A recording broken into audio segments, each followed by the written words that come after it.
வேந்தரின் உச்சிவேளை பகல் செய்திகளுக்காக ராகப்பிரியா. கௌரி, முதலில் தலைப்புச் செய்திகள்.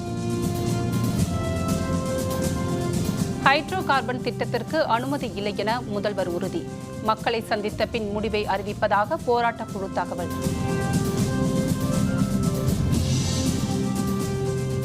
நெடுவாசலில் 14வது நாளாக தொடரும் போராட்டம். புதுக்கோட்டை மாவட்டம் முழுவதும் கடைகள் அடைப்பு.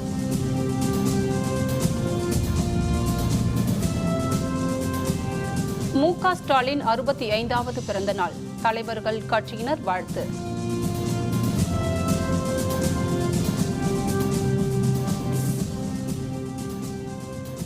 நாளை +2 தேர்வுகள் தொடக்கம். தேர்வு மையங்களில் சிறப்பு ஏற்பாடுகள்.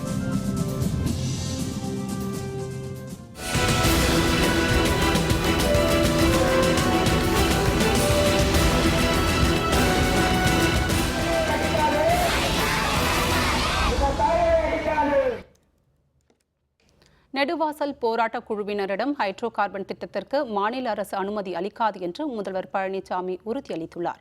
நெடுவாசலில் செயல்படுத்தப்பட இருக்கும் ஹைட்ரோ கார்பன் எடுக்கும் திட்டத்தால் விவசாயிகளின் வாழ்வாதாரம் பாதிக்கப்படும் என்று பல்வேறு தரப்பினரும் தெரிவித்து வருகின்றனர். விவசாயிகளை காப்பாற்ற நடவடிக்கை எடுக்குமாறு பல்வேறு கட்ட போராட்டங்கள் நடைபெற்று வருகின்றன. நெடுவாசலில் போராட்டம் நடத்தி வருவோரின் பிரதிநிதிகளை பேச்சுவார்த்தைக்கு வருமாறு முதல்வர் எடப்பாடி பழனிசாமி அழைப்பு விடுத்திருந்தார். அதனையடுத்து இன்று தலைமைச் செயலகம் வந்த போராட்டக் குழுவினர் முதல்வரை சந்தித்து பேச்சுவார்த்தை நடத்தினர். அப்போது ஹைட்ரோ கார்பன் திட்டத்தை ரத்து செய்யுமாறு மத்திய அரசுக்கு வேண்டுகோள் விடுக்க வேண்டுமென கோரிக்கை விடுத்தனர். விவசாயிகளின் வாழ்வாதாரத்தை பாதுகாக்க வேண்டுமெனவும் அப்போது அவர்கள் வேண்டுகோள் விடுத்தனர். பின்னர் செய்தியாளர்களுடன் பேசிய போராட்டக் குழுவினர் திட்டத்திற்கு தமிழக அரசு அனுமதி அளிக்காது என முதல்வர் உறுதி தெரிவித்ததாக குறிப்பிட்டனர்.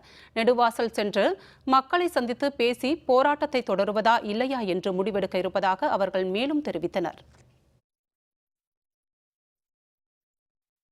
முதலமைச்சர் அவர்கள் பிரதமரை சந்திக்கும் போது சொன்னார்ல, அதே மாதிரி தான் இன்னைக்கு எங்கள்கிட்ட சொன்னார். அதாவது எங்களுடைய மாநில அரசனுடைய ஒப்புதல் இல்லாமல், ஒப்புதல் அப்படின்னா அவங்க சொல்லக்கூடிய பல்வேறு துறைகள் இருக்குல்ல, இந்த துறைகளுக்கெல்லாம் அவர்கள் ஒப்புதல் கேட்கவில்லை. அப்படி கேட்க நாங்கள் கொடுக்க மாட்டோம். மத்திய அரசு தானாக இந்த திட்டத்தினை அறிவித்திருக்கிறது என்றுதான் நம்முடைய மாண்புமிகு முதலமைச்சர்கள் தெரிவித்தார். புதுக்கோட்டை மாவட்டம் நெடுவாசலில் ஹைட்ரோ கார்பன் எரிவாயு திட்டத்தை செயல்படுத்த முனையும் மத்திய அரசுக்கு கண்டனம் தெரிவித்து 14வது நாளாக மக்கள் போராட்டத்தில் ஈடுபட்டு வருகின்றனர். திட்டத்திற்கு எதிர்ப்பு தெரிவித்து இன்று புதுக்கோட்டை மாவட்டம் முழுவதும் கடைகள் அடைக்கப்பட்டுள்ளன. இது பற்றிய விரிவான தகவல்களை போராட்ட களத்திலிருந்து தருகிறார் நமது புதுக்கோட்டை செய்தியாளர் முத்துப்பழம்பதி. புதுக்கோட்டை மாவட்டம் நெடுவாசல் கிராமத்தில் இயற்கை எரிவாயு வெடிப்பதற்கு எதிர்ப்பு தெரிவித்து அப்போது மக்கள் கடந்த 16ஆம் தேதி முதல் தொடர் போராட்டங்கள் ஈடுபட்டு வருகின்றனர். நேற்று நெடுவாசல், வடகாடு உள்ளிட்ட பல்வேறு கிராமங்களில் கருப்பு கொடி ஏற்றி மத்திய அரசுக்கு தங்கள் எதிர்ப்பை தெரிவித்தனர். இந்நிலையில் இன்று 14வது நாளாக அப்போது மக்களின் போராட்டம் தொடர்கிறது. நெடுவாசல் கிராமத்தில் 1000க்கும் மேற்பட்ட மக்கள் அமர்ந்து தொடர்ந்து அறவழி போராட்டத்தில் ஈடுபட்டு வருகின்றனர். மக்கள் இந்த போராட்டத்துக்கு ஆதரவாக புதுக்கோட்டை வர்த்தக சங்கம் விடுத்த அழைப்பின் பேரில் மாவட்டம் முழுவதும் முழு கடையடைப்பு போராட்டம் வெற்றிகரமாக நடந்து வருகிறது. புதுக்கோட்டை, ஆலங்குடி, அறந்தாங்கி, பொன்னமராதி உள்ளிட்ட மாவட்டத்தின் அனைத்து பகுதிகளிலும் வணிகர்கள் தானாக முன்வந்து கடையடைப்பை நடத்தி போராட்டத்தை நடத்தியுள்ளனர். இந்நிலையில் போராட்டத்தில் ஈடுபட்ட மக்களுக்கு ஆதரவாக அறந்தாங்கி அரசு பாலிடெக்னிக்கில் படிக்கும் 1000க்கும் மேற்பட்ட மாணவர்கள் உள்ளிருப்பு போராட்டத்தில் மேற்கொண்டுள்ளனர். இங்கு நெடுவாசல் கிராமத்தில் போராட்டத்தில் ஈடுபட்டுள்ள மக்களுக்கு ஆதரவாக பல்வேறு அரசியல் கட்சி தலைவர்களும் மாணவர்களும் பல்வேறு அமைப்புகளை சேர்ந்தவர்களும் திரையுலகினரும் தொடர்ந்து நெடுவாசல் கிராமத்துக்கு வந்தவண்ணம் உள்ளனர். வந்து அவர்களின் கருத்துக்களை கேட்டு அந்த மக்களின் போராட்டத்துக்கு ஆதரவு தெரிவித்துள்ளனர். மத்திய மாநில அரசுகள் இத்திட்டத்தை உடனடியாக கைவிடாவிட்டால் தாங்கள் அடுத்த கட்ட போராட்டத்திற்கு மேற்கொள்ள உள்ளதாகவும் உடனடியாக மத்திய மாநில அரசுகள் இத்திட்டத்தை கைவிட வேண்டும் என்றும் நெடுவாசல் கிராம மக்கள் அரசுக்கு கோரிக்கை விடுத்துள்ளனர். வேந்தர் செய்திகளுக்காக புதுக்கோட்டையிலிருந்து சுபமுத்து பழம்பதி. நெடுவாசலில் தொடர்ந்து நடைபெற்று வரும் போராட்டத்திற்கு பேரறிவாளனின் தாயார் அற்புதம்மாள், அணு உலை எதிர்ப்பு போராட்டக் குழுவைச் சேர்ந்த சுப உதயகுமார் ஆகியோர் நேரில் சென்று ஆதரவு தெரிவித்தனர். இந்த திட்டத்திற்கு தமிழக அரசு ஒருபோதும் அனுமதி அளிக்கக்கூடாது என்றும் அவர்கள் கோரிக்கை விடுத்தனர். நமக்கு வாழ்வாதாரம் எதுவோ அதெல்லாம் எந்த அந்த வாழ்வாதாரத்தை டெல்லி அரசு முடக்கும் போது நம்ம அதை எதிர்த்து குரல் கொடுக்கணும் அப்படின்ற விழிப்புணர்வு இப்ப நிறைய வளர்ந்துருக்கு. அந்த விழிப்புணர்வு சார்ந்து இனிமே செயல்படணும் அப்படின்னு எல்லாரும் முடிவு எடுத்திருக்காங்க. நம்ம மத்திய அரசு எப்படிலாம் வஞ்சிக்குது அப்படின்றத விவரம் வந்துடுச்சு இப்ப எல்லாருக்குமே. அதனால அவங்களும் கொஞ்சம் யோசிக்கிறது நல்லது. காவிரி டெல்டாவிலே இப்படிப்பட்ட மீத்தேன் எடுக்கிறோம், நிலக்கரியை தோண்டி எடுக்கிறோம் என்று இந்த வளமான மண்ணை அழித்து விட்டால் ஒட்டுமொத்த தமிழினமும் தன்னுடைய உணவு பெட்டகத்தை இழந்துவிடும். எனவே இந்த மத்திய மாநில அரசுகள் மக்களுக்கு எது வேண்டுமோ அதைத்தான் தர வேண்டும் என்று வற்புறுத்துவதற்காக நடக்கிற இந்த அற்புதமான போராட்டத்தை ஆதரிப்பதற்காக நாங்கள் வந்திருக்கிறோம்.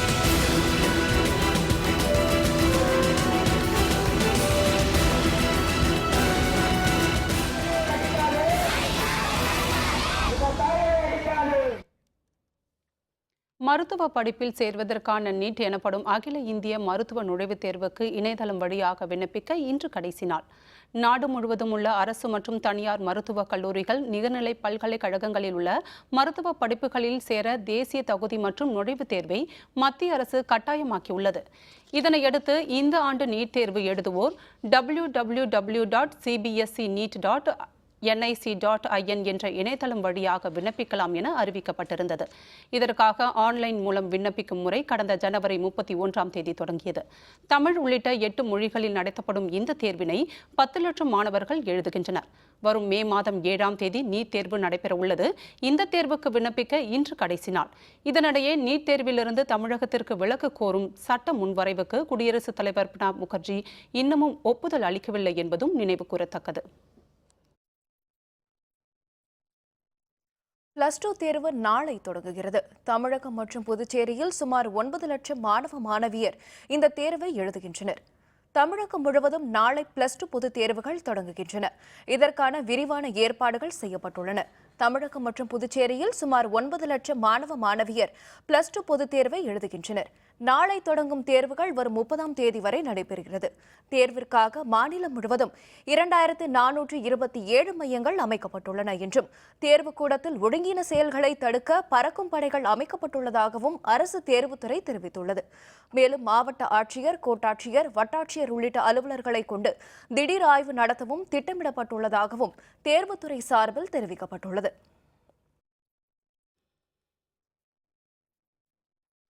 மேல்நிலை கல்விக்கான +1 மற்றும் +2 பாடத்திட்டத்தை மாற்றியமைப்பது குறித்து ஒரு வாரத்தில் முடிவெடுக்கப்படும் என பள்ளிக் கல்வித்துறை அமைச்சர் KA செங்கோட்டையன் தெரிவித்துள்ளார். சென்னையில் தலைமைச் செயலகத்தில் இன்று செய்தியாளர்களுடன் பேசிய அவர், பொதுத் தேர்வு எழுதும் மாணவர்களின் மேம்பாட்டிற்காக வழிகாட்டு மையங்கள் அமைக்கப்படும் என்று தெரிவித்தார். பொறியியல் மற்றும் மருத்துவ படிப்புக்கான நுழைவுத் தேர்வு எழுதும் மாணவர்களுக்கு சிறப்பு பயிற்சி வழங்க முடிவெடுக்கப்பட்டுள்ளதாக கூறிய அமைச்சர், தனியார் கல்வி நிறுவனங்களுடன் இணைந்து பயிற்சி முகாம்கள் தொடங்கப்படும் என்றும் தெரிவித்தார். திமுக செயல் தலைவரும் பேரவை எதிர்க்கட்சித் தலைவருமான மு.க. ஸ்டாலின் அவரது பிறந்த நாளையொட்டி திமுக தலைவர் கருணாநிதி, பொதுச் செயலர் அன்பழகன் ஆகியோரிடம் வாழ்த்து பெற்றார். திமுக செயல் தலைவர் மு.க. ஸ்டாலினின் 65வது பிறந்த நாளை திமுகவினர் இன்று உற்சாகத்துடன் கொண்டாடி வருகின்றனர். பிறந்த நாளையொட்டி திமுக தலைவர் கருணாநிதி மற்றும் பொதுச் செயலர் அன்பழகன் ஆகியோரிடம் அவர் வாழ்த்து பெற்றார்.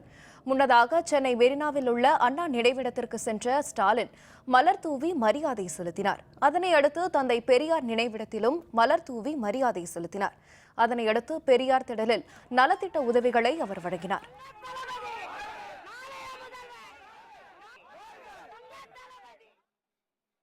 இதனையடுத்து சென்னை அண்ணா அறிவாலயத்தில் உள்ள கலைஞர் அரங்கத்தில் ஏராளமான தொண்டர்கள் அவருக்கு வாழ்த்துக்களை தெரிவித்தனர். சால்வை அணிவிப்பதை தவிர்க்குமாறு ஏற்கனவே ஸ்டாலின் கேட்டுக்கொண்டதற்கிணங்க புத்தகங்கள், பழங்கள் உள்ளிட்டவற்றை தொண்டர்கள் அவருக்கு வழங்கினர்.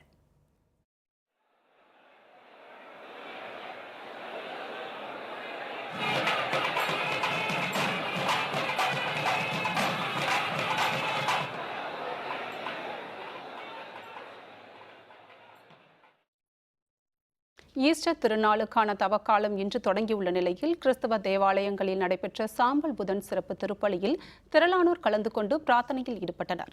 உலகின் பல நாடுகளில் ஈஸ்டர் திருநாள் ஏப்ரல் 16ஆம் தேதி கொண்டாடப்படுகிறது. இதையொட்டி கிறிஸ்தவர்கள் இன்று முதல் 40 நாட்கள் தவக்காலத்தை கடைபிடிக்கின்றனர். இந்த நாட்களில் விரதம் உள்ளிட்ட ஒருத்தல் முயற்சிகளில் ஈடுபட்டு இயேசுவின் தியாகத்தை கிறிஸ்தவர்கள் நினைவு கூறுகின்றனர். சென்னை KK நகரில் உள்ள புனித மத்தியாஸ் தேவாலயத்தில் நடைபெற்ற சிறப்பு திருப்பலியில் கிறிஸ்தவர்கள் சாம்பல் பூசி வழிபாடு நடைபெற்றது. ஒருத்தல் முயற்சிகளில் ஈடுபட முன்வந்து காவி உடை அணிவோருக்கு பாதிரியார் ஜெபமாலைகளை அணிவித்து ஆசி வழங்கினார். தவக்காலத்தின் முதல் நாளாகி இன்று திருநீற்று புதனோடு நாங்கள் ஆரம்பிக்கின்றோம். தவக்காலம் என்பது கடவுளோடு ஒப்புரவாக்கப்படுகின்ற ஒரு காலம், நல்லதை செய்யக்கூடிய காலம், தீய வழியை விட்டு மனம் மாறி நல்ல வழியில் வழிநடத்துகின்ற ஒரு காலம். இறை வார்த்தையை வாசித்து அதை தியானித்து நாங்கள் நல்ல ஒரு அர்த்தமுள்ள வாழ்வை வாழ இருக்கிறோம். இன்றையிலிருந்து நாங்கள் 40 நாள் இது வந்து இந்த மாமிசம் சாப்பிட மாட்டோம். வெள்ளிக்கிழமை விரதம் நிற்போம். வெள்ளிக்கிழமை சிலுவை பாதைக்கு வருவோம். குருபானர்கிட்ட வந்து சாம்பல் பூசியிருக்கோம். அதனுடைய இதனால நாங்கள் இன்னையிலேருந்து எங்களுக்கு ஆரம்பம். இன்றைக்கி வந்து ஃபாதருங்க வந்து மாதம் வச்சு நெத்தியில் சிலுவை போட்டாங்க. சிலுவை போட்ட வழியாக நம்ம வந்து பரிசுத்தமாக அடையிறோம். இந்த தவ காலத்தில் வந்து சிலுவையின் வழியாக வந்து நம்ம 40 நாளும் தூய்மையாக இருக்கணும், எந்த ஒரு பாவத்துக்கும் உட்படாதான் இருக்கிறதுக்காக இன்னைக்கு இந்த வழிபாடு தொடங்கப்பட்டிருக்கு. ஒடிசா மாநிலத்தில் ஏவுகணைகளை இடைமறித்து தாக்கும் திறனுடைய ஏவுகணை வெற்றிகரமாக சோதனை செய்யப்பட்டது.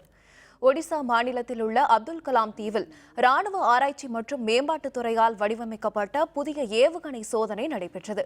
ஏவுகணைகளை வழியிலேயே இடைமறித்து தாக்கும் வகையில் இந்த ஏவுகணை வடிவமைக்கப்பட்டுள்ளது. ஏவுகணை சோதனை வெற்றிகரமாக நடைபெற்றதாக ராணுவ மேம்பாட்டு அலுவலர்கள் தெரிவித்தனர். நாகர்கோவில் அருகே வீட்டின் சுவர் இடிந்த விபத்து. தூங்கிக் கொண்டிருந்த கணவன் மனைவி பலி. விவரம் விளம்பர இடைவேளைக்கு பிறகு.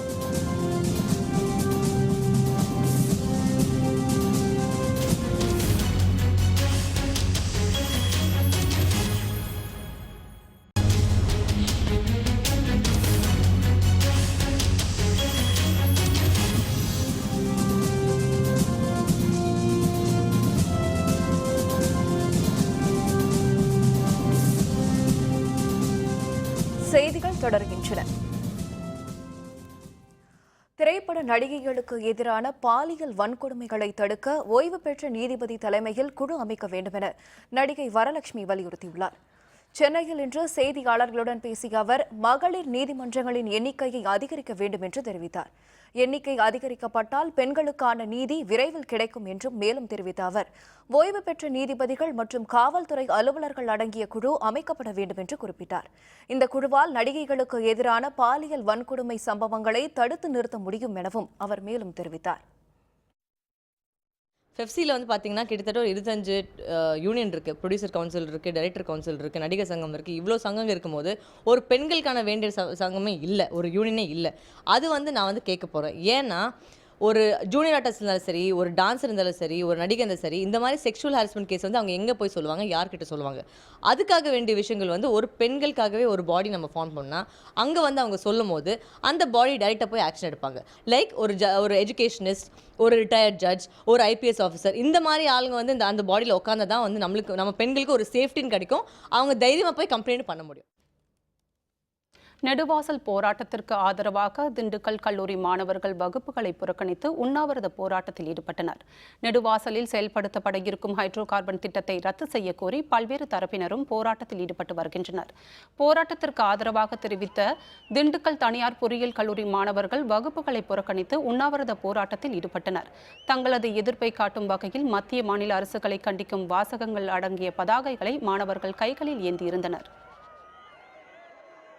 நாங்கள் வந்து மாணவர்களாகிய நாங்களும் இளைஞர்களும் நாங்கள் வந்து முன்னெடுத்து போராட்டங்களை நடத்திட்டு இருக்கோம். இனிமேல் உங்களுடைய ஒவ்வொரு திட்டங்களையும் நாங்கள் வந்து மக்களுக்கு நல்லதா இல்லதான்னு சொல்லிட்டு நாங்கள் வந்து போராட்டம் நடத்துவோம். இந்த போராட்டம் வந்து இதோட முடிய போகிறது கிடையாது, இன்னமும் தொடருன்றதை நான் உங்களுக்கு வந்து தெரியப்படுத்திக்கிறேன்.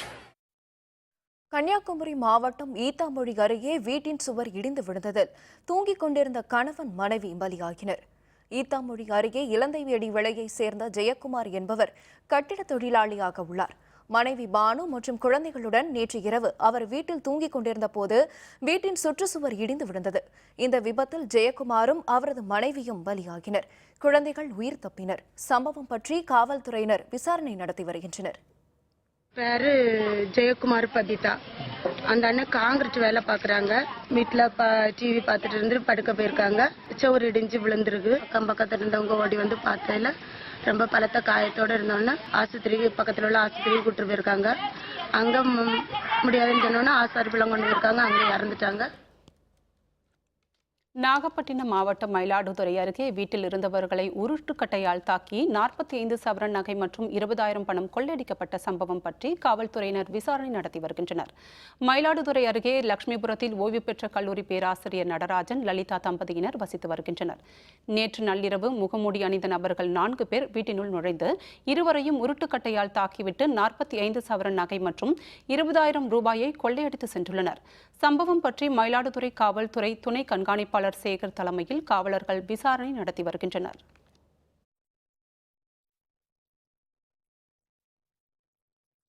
வேலூர் மாவட்டத்தில் விவசாய நிலங்களில் உரிய அனுமதியின்றி ஐஓசிஎல் நிறுவன குறியீடு கொண்ட அளவு கற்கள் பதிக்கப்பட்டுள்ளதால் மக்கள் அச்சமடைந்துள்ளனர். வேலூர் மாவட்டம் ராணிப்பேட்டை, காட்பாடி வட்டத்திற்கு உட்பட்ட பகுதிகளான லாலாப்பேட்டை, வசூர், பொன்னை உள்ளிட்ட பகுதிகளில் ஐஓசிஎல், ஜிஆர்எஸ், சிபிசிஎல் நிறுவன குறியீடு கொண்ட அளவு கற்கள் கடந்த 6 மாதங்களுக்கு முன்பு பதிக்கப்பட்டன. இதுபற்றி பணியில் ஈடுபட்டவர்களிடம் கேட்டபோது தனியார் எரிவாயு நிறுவனத்திற்காக பதிக்கப்பட்டு இருப்பதாக தெரிவித்தனர். கற்கள் பதிக்கப்பட்டது தொடர்பாக மாவட்ட ஆட்சியரும் எவ்வித தகவல்களையும் தெரிவிக்கவில்லை என்றும் அவர்கள் குறிப்பிட்டனர். எந்தவொரு முன்னறிவிப்பும் இன்றி நிலங்களை கையகப்படுத்தும் நடவடிக்கைகளை கைவிட வேண்டும் என விவசாயிகள் தெரிவித்தனர். இது தொடர்பாக தமிழக அரசு நடவடிக்கை எடுக்க வேண்டும் என இந்த பகுதி விவசாயிகளும் மக்களும் கோரிக்கை விடுத்துள்ளனர். ஒரு 6 மாதத்துக்கு முன்னாடி ஒரு 10 பேர் இந்திக்காரன் வந்தாங்க சார். இந்த மாதிரி எங்கள் கொல்லியில் கல் நட்டுருந்தாங்க. நாங்கள் போய் விசாரித்தோம். எதுக்குப்பா கல் நடுறீங்கன்னு கேட்டதுக்கு இந்த மாதிரி இண்டன் கேஸ் போதுன்னு சொன்னாங்க. நாங்கள் இருக்கிறது இதுதான், விவசாய நிலம் இருக்கிறது இதுதான். நாங்கள் இது விட்டுட்டு நாங்கள் எங்கே போக முடியும்? விவசாயம் பண்ண முடியாது, ஒன்றும் பண்ண முடியாது. எதுவுமே பதிலே சொல்லலை. அவனுங்க ஒரு 10 பேர் வந்தானுங்க, கல் நட்டானுங்க, போயினான்ட்டானுங்க. திரும்ப மறுபடியும் ஒரு மாதம் திரும்பி சர்வே பண்ணாங்க. எவனுமே பதிலே சொல்ல அம்பாடு கல் நட்டு போயினே வந்துட்டானுங்க. இந்த இடத்துல நீங்கள் லைன் போட்டு எதுக்கு போடுறீங்க, என்ன சமாச்சாரம்? அப்புறம் கடைசியில் சொன்னாங்க கேஸ் லைனுக்காக போடுறாங்க. கேஸ் லைன்னா இதெல்லாம் எங்கள் வீட்டு கட்டுறதுக்கு எங்களுக்கு அவசியம் இல்லை. நாங்கள் வச்சுங்க சங்க நிலம், அந்த நேரத்தில் நீங்கள் கட்டிவிட்டால் நாங்கள் வீடு எப்படி கட்ட முடியும்? இது எங்கள் அதிகாரம் இல்லை, கவர்மெண்ட் அதிகாரம். நீங்கள் என்ன இருந்தாலும் முறை அவங்ககிட்ட கேட்டுங்க நான் சொல்லிட்டு அவங்க பதில் அடிச்சுட்டாங்க. இது எங்கே போகுது, யார் எடுக்கிறாங்க, எதுக்காக இந்த லைன் பண்ணியிருக்காங்க அப்படின்ற விவரமே தெரியல. புதுக்கோட்டையில் நெடுவாசலில் நடந்து கொண்டிருக்கின்ற நிகழ்ச்சிகள் போல வேலூர் மாவட்டத்திலும் நடைபெறுவதற்கான வாய்ப்புகள் இருக்கிறதோ என்கிற அச்சம் விவசாயிகள் மத்தியிலும் பொதுமக்கள் மத்தியிலும் இருக்குது. இந்த அச்சத்தை போக்க வேண்டியது தமிழ்நாடு அரசாங்கத்தினுடைய கடமை. அதை உடனடியாக செய்து மக்களின் இந்த நிலத்தை கையகப்படுத்துகிற அந்த ஏற்பாட்டை முற்றிலுமாக கைவிட வேண்டும் என்பதுதான் இந்த பகுதி மக்களுடைய கோரிக்கையாகும். நீலகிரி மாவட்டத்தின் பல்வேறு பகுதிகளில் கடும் வறட்சி நிலவுவதால் ஏராளமான வனவிலங்குகள் தண்ணீரை தேடி வனங்களை விட்டு வெளியேறி வருகின்றன. நீலகிரி மாவட்டத்தில் கடந்த சில ஆண்டுகளாக போதிய பருவமழையின்மையால் கடும் வறட்சி ஏற்பட்டுள்ளது. இதனால் குடிநீர் தட்டுப்பாடு ஏற்பட்டதுடன் விவசாய தொழிலும் பாதிக்கப்பட்டுள்ளது. வனப்பகுதியில் போதிய குடிநீர் மற்றும் உணவின்றி வனவிலங்குகள் இடம்பெயர்ந்து வருகின்றன. கடந்த 1 மாதத்தில் மட்டும் நீலகிரி மாவட்டத்தில் 6 காட்டு மாடுகள் பரிதாபமாக பலியாகியுள்ளன. குன்னூர் மஞ்சக்கம்பை வனப்பகுதியில் மேலும் 2 காட்டு மாடுகள் வறட்சியின் காரணமாக உயிரிழந்தது குறித்து வனவிலங்கு ஆர்வலர்கள் அதிர்ச்சி அடைந்துள்ளனர். மதுரை மாவட்டத்தில் உள்ள கிறிஸ்தவ தேவாலயங்களில் நடைபெற்ற சாம்பல் புதன் சிறப்பு திருப்பலிகளில் ஏராளமானோர் கலந்து கொண்டனர். கிறிஸ்தவர்களின் தவக்காலம் எனப்படும் புனித காலம் இன்று சாம்பல் புதன் வழிபாட்டுடன் தொடங்கியுள்ளது. உயிர்ப்பு பெருவிழா எனப்படும் ஈஸ்டர் திருநாள் வரை தவக்காலத்தை கிறிஸ்தவர்கள் அனுசரிக்கின்றனர். மதுரை கீழவாசல் தூய மரியன்னை தேவாலயத்தில் நடைபெற்ற சிறப்பு திருப்பலியில் பேராயர் அந்தோணி பாப்புசாமி தலைமையில் குருக்கள் கலந்து கொண்டனர். விரதம் உள்ளிட்ட ஒருத்தல் முயற்சிகளில் அனைவரும் முழுமையாக பங்கேற்க வேண்டும் என தமது ஆசி உரையில் பேராயர் குறிப்பிட்டார்.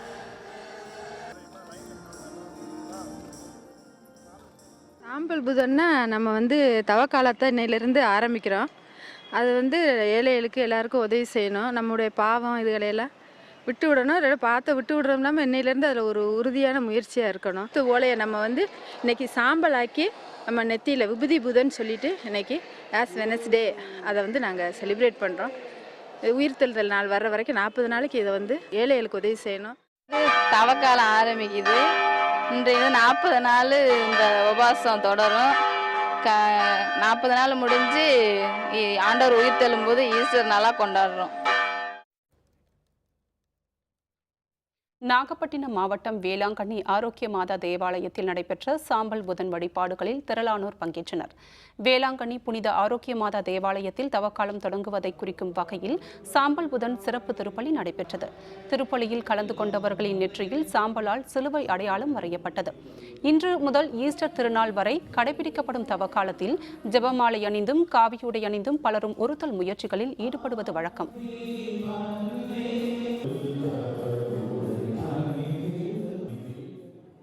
இதேபோன்று அரியலூரில் உள்ள தூய லூர்து அன்னை தேவாலயத்தில் பங்குத்தந்தை ஆண்டனி சாலமன் தலைமையில் நடைபெற்ற சிறப்பு திருப்பலியில் திரளான கிறிஸ்தவர்கள் கலந்து கொண்டனர். குருத்து ஞாயிறு அன்று பவனியாக எடுத்து வரப்பட்ட குருத்தோலைகளை எரிக்கப்பட்டு அந்த சாம்பலை அனைவரின் நெற்றிகளிலும் பாதிரியார்கள் பூசினர்.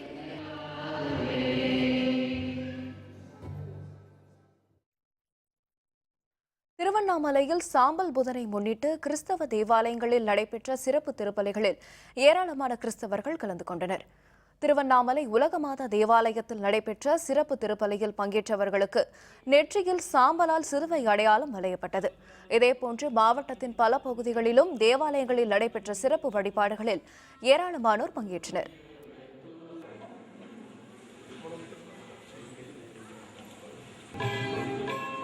நாம் தவ காலத்தை துவங்குகின்றோம். 40 நாட்கள் ஜப தபம் இருந்து தர்மம் செய்து அனைவரையும் நாம் நல்ல உறவுடன் வைத்து கொண்டாட என்று தவக்காலம் நம்மை அழைக்கின்றது. பிறரோடு நல்ல உறவு, இறைவனோடு நல்ல உறவு, இதுதான் தவக்காலத்தின் முக்கிய நோக்கமாக இருக்கின்றது. திருச்செந்தூர் அருள்மிகு சுப்பிரமணிய சுவாமி திருக்கோவில் கொடியேற்றத்துடன் தொடங்கிய மாசி தேரோட்ட திருவிழாவில் திரளான பக்தர்கள் கலந்து கொண்டனர்.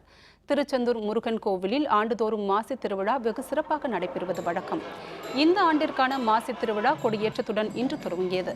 அதிகாலை 1 மணிக்கு கோவில் நடை திறக்கப்பட்டு விஸ்வரூப தரிசனமும் உதய மார்த்தாண்ட அபிஷேகமும் நடைபெற்றது. பின்னர் கோவில் கொடிமரத்திற்கு சிறப்பு பூஜைகள் நடைபெற்றன. இதனைத் தொடர்ந்து நடைபெற்ற கொடியேற்ற விழாவில் திரளான பக்தர்கள் கலந்து கொண்டு சுவாமி தரிசனம் செய்தனர். திருவிழாவின் முக்கிய நிகழ்வான திருத்தேரோட்டம் வரும் 10ஆம் தேதி நடைபெற உள்ளது.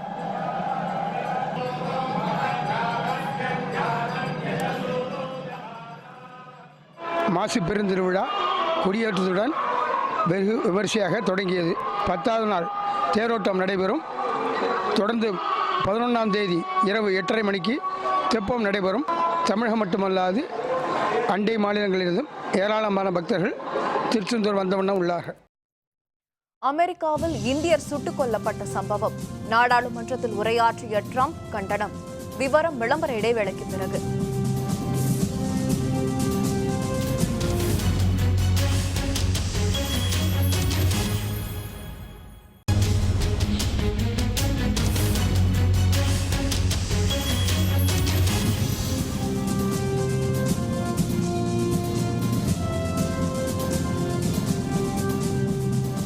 செய்திகள் தொடர்கின்றன. இனி அயலகச் செய்திகள்.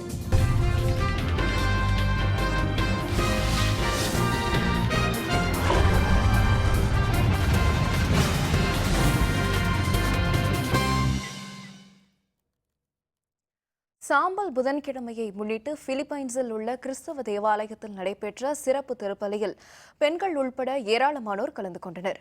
பிலிப்பைன்ஸ் தலைநகர் மணிலாவில் உள்ள கிறிஸ்தவ தேவாலயத்தில் சாம்பல் புதன்கிழமையை முன்னிட்டு சிறப்பு திருப்பலி நடைபெற்றது.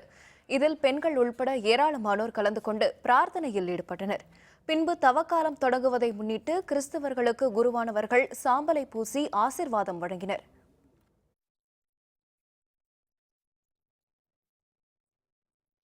அமெரிக்காவில் இந்தியர் சுட்டுக் கொல்லப்பட்ட சம்பவத்திற்கு அதிபர் டொனால்ட் ட்ரம்ப் கண்டனம் தெரிவித்துள்ளார்.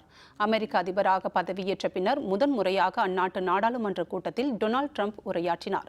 அமெரிக்காவின் கான்சாஸ் நகரில் இந்தியர் ஒருவர் சுட்டுக் கொல்லப்பட்ட சம்பவத்திற்கு கடும் கண்டனத்தை தெரிவிப்பதாக குறிப்பிட்ட அவர், அமெரிக்கர்களிடையே பிளவை ஏற்படுத்த சில சக்திகள் முயல்வதாக தெரிவித்தார். அமெரிக்கா மெக்சிகோ இடையே தடுப்புச் சுவர் கட்டும் பணிகள் மீண்டும் தொடங்கப்படும் எனவும், இஸ்லாமிய நாடுகளின் உதவியுடன் IS தீவிரவாத அமைப்பு முழுவதும் அழிக்கப்படும் என்றும் அதிபர் ட்ரம்ப் அப்போது குறிப்பிட்டார். Our foreign policy calls for direct, robust and meaningful engagement with the world. It is American leadership based on vital security interests that we share with our allies all across the globe. We strongly support NATO, an alliance forged through the bonds of 2 world wars that dethroned fascism.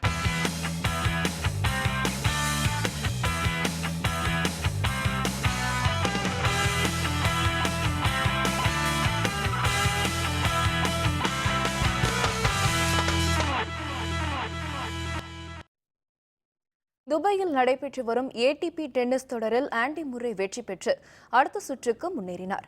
துபாயில் நடைபெற்று வரும் ATP tennis தொடரில் உலகின் பல்வேறு முன்னணி வீரர்கள் பங்கேற்று விளையாடி வருகின்றனர். நேற்று நடைபெற்ற போட்டியில் உலகின் முதல்நிலை வீரரான ஆண்டி முர்ரேவை எதிர்கொண்ட துனிசியா வீரர் மாலிக் ஜாஸ்ரி முதல் செட்டை 6-4 என்ற கணக்கில் போராடி தோற்றார். தொடர்ந்து சிறப்பான ஆட்டத்தை வெளிப்படுத்திய ஆண்டி முர்ரே 6-4, 6-1 என்ற கணக்கில் நேர் செட்களில் வென்று அடுத்த சுற்றுக்கு முன்னேறினார்.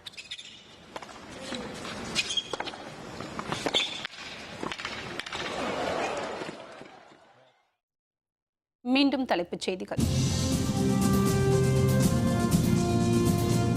ஹைட்ரோ கார்பன் திட்டத்திற்கு அனுமதி இல்லை என முதல்வர் உறுதி. மக்களை சந்தித்த பின் முடிவை அறிவிப்பதாக போராட்ட குழு தகவல்.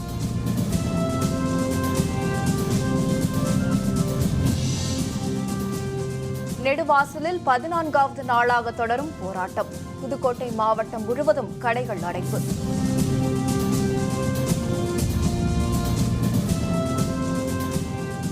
மு.க. ஸ்டாலின் 65வது பிறந்த நாள். தலைவர்கள் கட்சியினர் வாழ்த்து.